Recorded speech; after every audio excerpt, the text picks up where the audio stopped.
Welcome to JC Sports. I'm your host, Joe Chap, and today we're going to be talking about the Detroit Pistons because I didn't get to talk about the Detroit Pistons yesterday.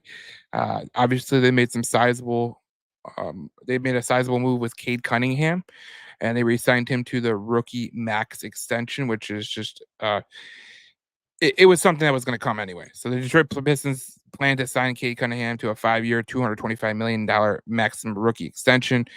That's per James Edwards of the Athletic and Shams Charania. So is that something that I'm shocked by? Absolutely not. I think that obviously you were going to sign Cade Cunningham. I think that he is a crucial piece to this rebuild, and it is a rebuild because there's not really much to work with. But today they signed Tobias Harris from the 76ers, and it's a short 2-year, $12 million deal, so it's a pretty damn good deal. Um, you know, I might be fudging the numbers, but yeah, so it's a 2-year deal. But what this means to me is so the Cade Cunningham, let me dish attack the Cade Cunningham thing for right here. Um, the Cade Cunningham thing is interesting because I do understand why Langdon uh, kind of makes uh, Cade Cunningham a part of the future. That's obvious. Like Cade Cunningham has done a damn good job. He hasn't stayed healthy, but he is a talented young player, and he identified it, and he had to make the decision to extend him or trade him or not do it. And I thought the best case scenario is to extend him because if you go out there and you try to trade him, I don't really think that he's going to get much because he hasn't shown to be healthy and there really isn't a reliable track record. So if a team's going to give you a lot of capital, it's probably going to be down the pike if Cade was to ask out. And that was part of my reason why I was kind of questioning the Cade Cunningham max extension is because eventually I think the losing is going to get to him. Like I don't think the Pistons are going to be good this year at all.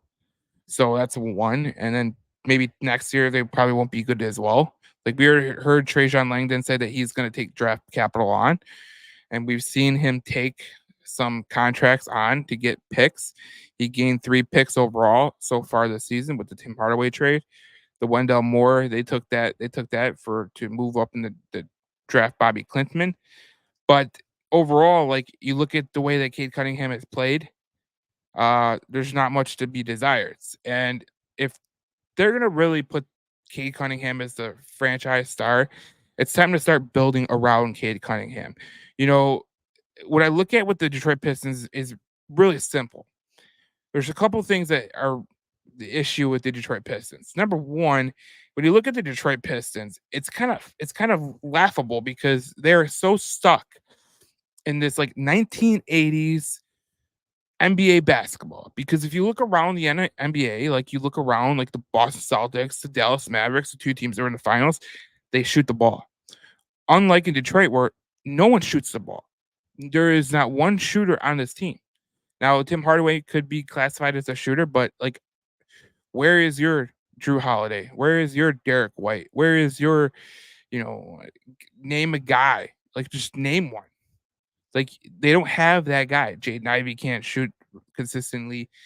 Asar Thompson was dreadful. Cade Cunningham is not a really great shooter.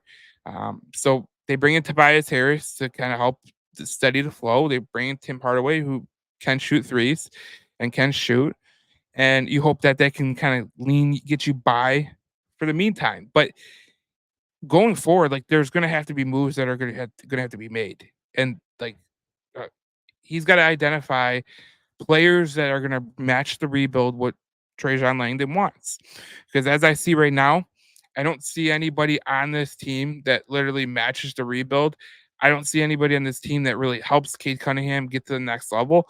I mean, I think that Jaden Ivey could be a pretty good player, but again, not a reliable shooter. And obviously, they got the shot doctor in Vincent from New Orleans.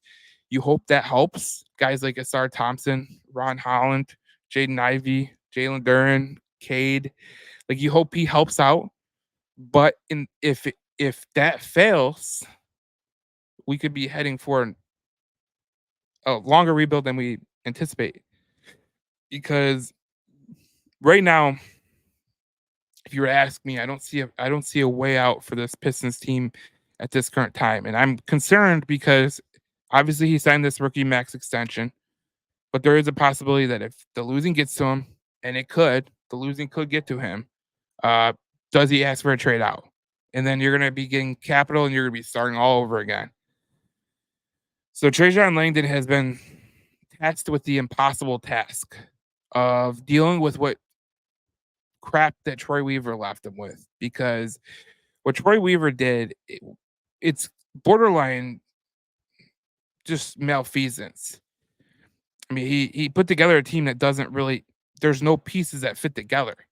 You know, there's a lot of people in Detroit that get pissed about Iserman, and the way he's handled that rebuild, but you could see kind of a way out. With Scott Harris, you could see a way out. With some of these guys, you could see a way out.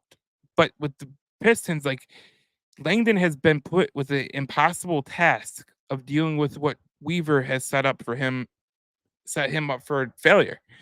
And I look at this team and I go, there's no pieces that really fit together. There's not a player on this team that I really identify as a player that we could really build around Cade. Obviously, you could think that you could build a Jalen Duren around Cade. You could hope that Tobias Harris is a provable player. But all in all, like the Pistons have to get better shooting the ball, and they have to build around Cade. And I look at this deal today. I mean, yesterday, and that was my main point. Like I was pissed off because they haven't been able to build around Cade, and a lot of these pieces don't fit. And it feels like the Pistons are just going down this like road to nowhere. But again, we'll see what Langdon does throughout the offseason. There's got to be considerable moves made just to get them back to where they gain capital back. They can go get players.